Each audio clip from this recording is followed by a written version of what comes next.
Today is a great day. The leadership, inspiration, and steadfast resolve of a group of young men, motivated, sparked a light and created a vision over 100 years ago to better their collective situation and illuminate the path for others to do the same.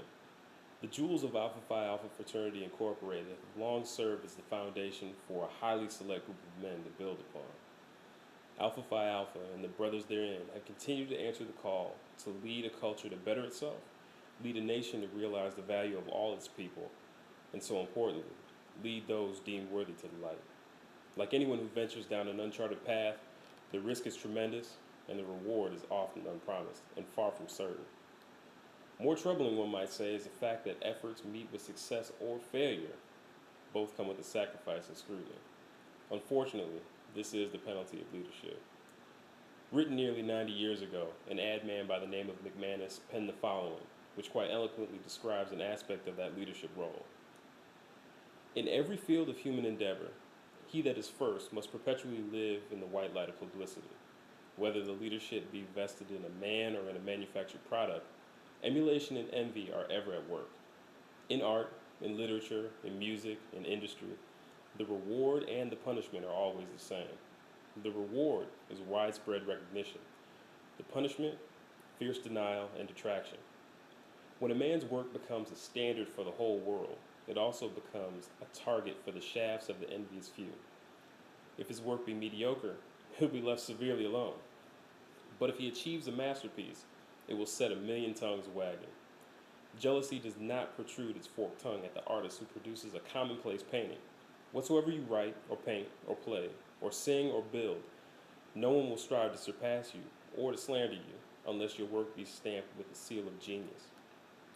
Long after a great work or good work has been done, those who are disappointed or envious continue to cry out that it cannot be done. The leader is assailed because he is a leader, and the effort to equal him is merely added proof of that leadership. Failing to equal or excel, the follower seeks to depreciate and to destroy, but only confirm once more the superiority of that which he strives to supplant. There's nothing new to this. It's as old as the world and as old as human passions. Envy, fear, greed, ambition, and the desire to surpass. And it all avails nothing.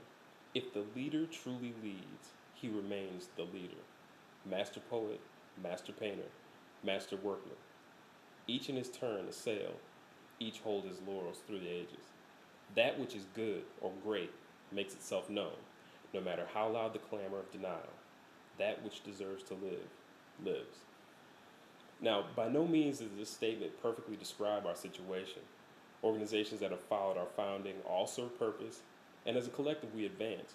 Yet, those with the tuned ear and an informed mind might notice that some of the correlations between this writing and the history of Alpha Phi Alpha can be found. In my mind, the final phrase rings so true. That which deserves to live, lives. And Alpha Phi Alpha has done just that. We've lived and thrived, ever bearing the burden of a culture, while continuing to advance our aims of manly deeds, scholarship, and love for all mankind. Another aspect of that leadership, though, is teaching, impressing upon those deemed worthy the importance of the accomplished goals while readying this new yard for the task yet to come. For when writing history, one should be aware of what's been done, but remain knowledgeable of the fact that new challenges may need to be met with new thinking rooted in old wisdom. So on the day of our founding, let's recognize the good that we've done and those that have shaped and guided us to this point in time. Celebrate the moment, then refocus, rededicate, and revive our spirit and commitment. For December 4th, as important as it is, does not mark the final chapter in our collective history. Great work still needs to be done, and great men are still needed to do it. The charge I pose to my brothers is short and very simple. Remain dedicated in all aspects of your oath. Walk the path that you set forth on at a brisk pace with your head held high. And remember, at all times, you are an alpha man. Fraternally, Brother Jamil Bowie.